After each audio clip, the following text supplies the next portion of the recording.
Dear students, welcome to the today's class. The previous class we discussed about anatomical morphological evidence video 1, that homologous and analogous organ. Then after that connecting links. Then now we are going to discuss about the vestigial organs. What is the definition of the vestigial organs? The organs which are present in body, organs which are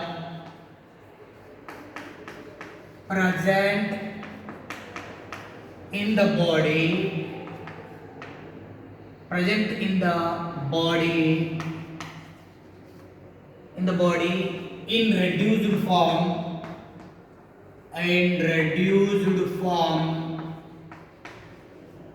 and does not perform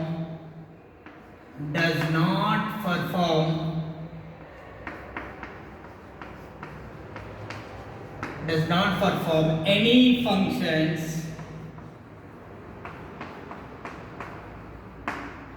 functions, but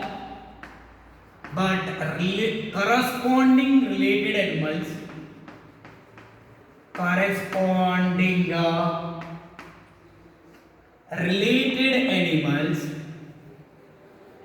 related animals it is functional only.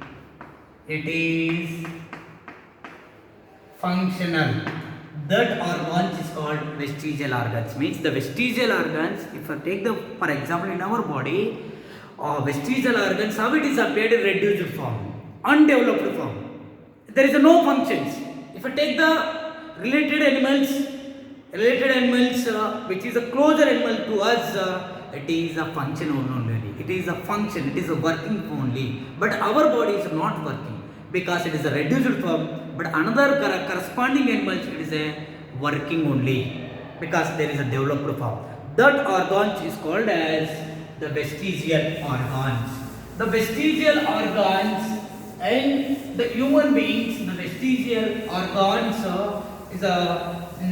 is there meaning almost the 180 the vestigial organs is present in the human beings. That how many? The 180 vestigial organs is present according to the Wiedersheim. According to the who that is a Wiedersheim. According to the Wiedersheim, the human beings 180 type of the vestigial organs is there. That's why the human body is a moving museum of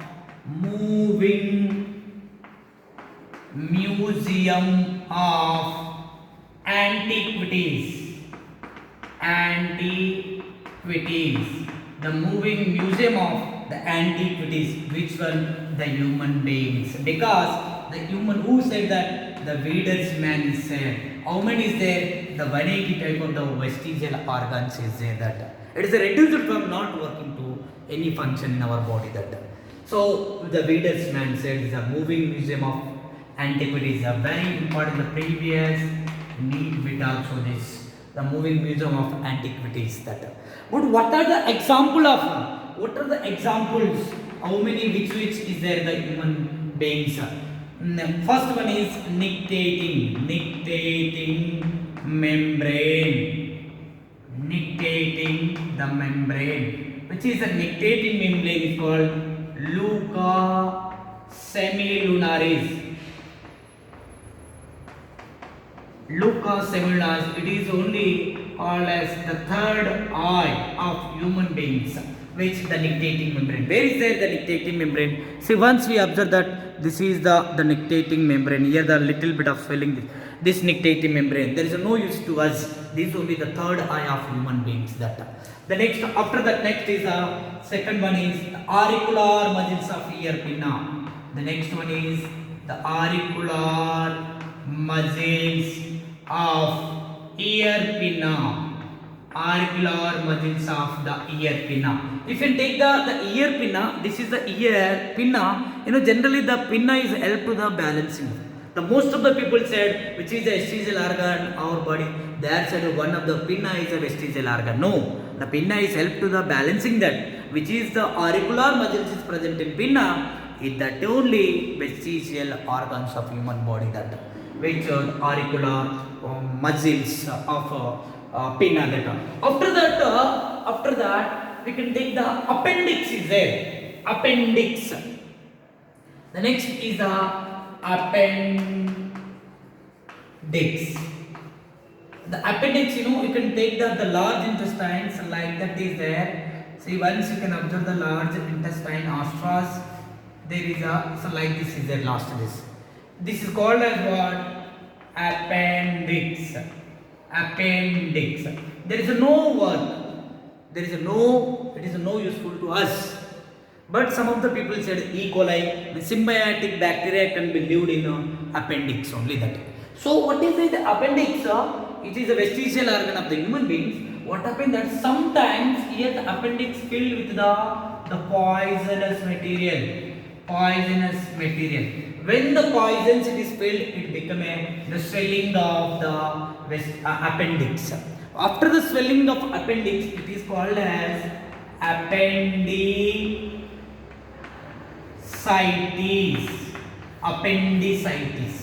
Or what happens is when it is completely filled up the poisonous or unwanted wastages within the 24 hours we want to remove through the surgery. Otherwise it is a blasted itself to send the poisonous material through the body, we are going to death that. So that's within the 24 hours the solution only surgery that. So that's why appendicitis is also called as the 24 hours fever. It is called as that the 24 hours fever.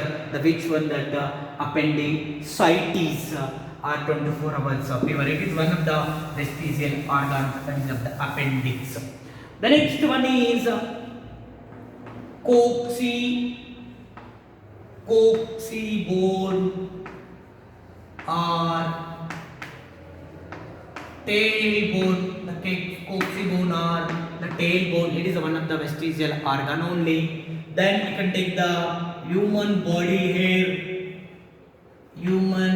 The body hair. It is also vestigial organ only. Which is the nipples of the males. Which you can take the nipples. If you are females is there, it is release the milk, but males no use the nipples. Yes. Next is the pyramidalis muscles. Pyramidalis muscles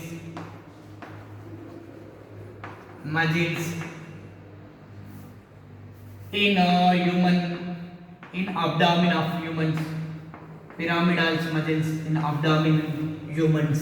This is almost the vestigial organs of the human beings that. Because the 180 type of the vestigial organs is there. The last another is that wisdom teeth, which are the wisdom teeth also the vestigial organs only. Premolar, molar, we said that in that the wisdom teeth same function that the wisdom teeth also which the vestigial organs. 180 type of the vestigial organs. That's why the moving museum of the antiquities that. Along with that, in non-human beings, not only human beings, other animals also, some of the vestigial organs are the present. What are the vestigial organs in other animals? For example, you can take the wings of flightless birds. The wings is a vestigial organs only. Flightless birds, vestigial organs. Example, you can take the kiwi and ostrich and penguin. These all are the wings is the vestigial organ because it is a form in the reduced form. But other birds, it is a functional name only. Isn't it? Then after that, the splint bones.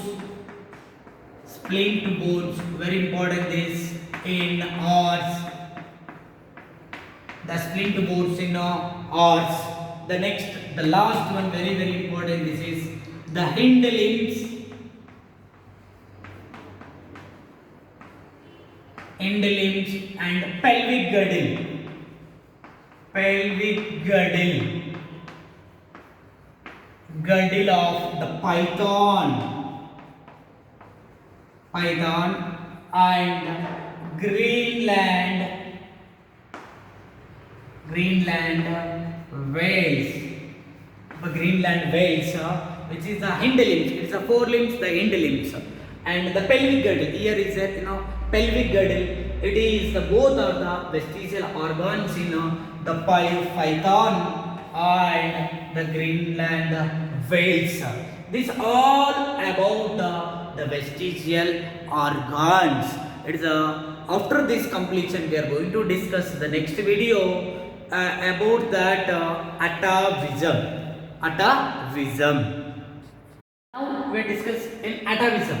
What is the definition of the atavism? It is a reappearance of certain ancestral characters which had either disappeared or reduced in form. Some of the suddenly the previous ancestral characters appeared, or maybe it is a reduced form only. That organs is called the atavisms. For example, you can take the human beings. The human being, the suddenly the baby with the tail, during the development, the baby with the tail.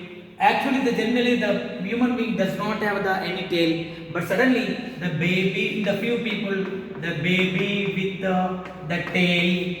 It is one of the ancestral character. Baby with the tail. Some of the people. The next one is moving of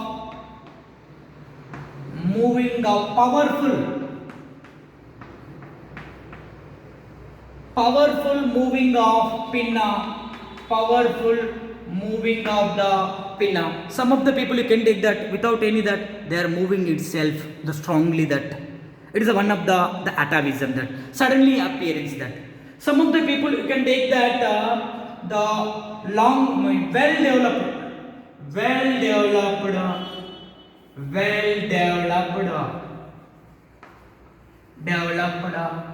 canines. The well developed what that the canines. You can here the canines is there. Some of the people there is a very pointed. So the canines, how they are like this. The canines can be developed. Pointed canines. The strong, the long canines, the pointed can be developed. It is one of the atavism that. In some of the people, what that the densi hairs, the dense exceptionally long dense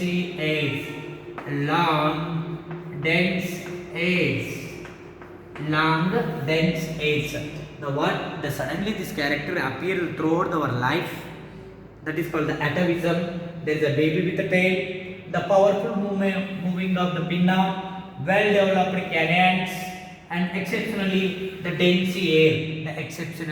The dense hair. For the atavism. So thank you, one and all.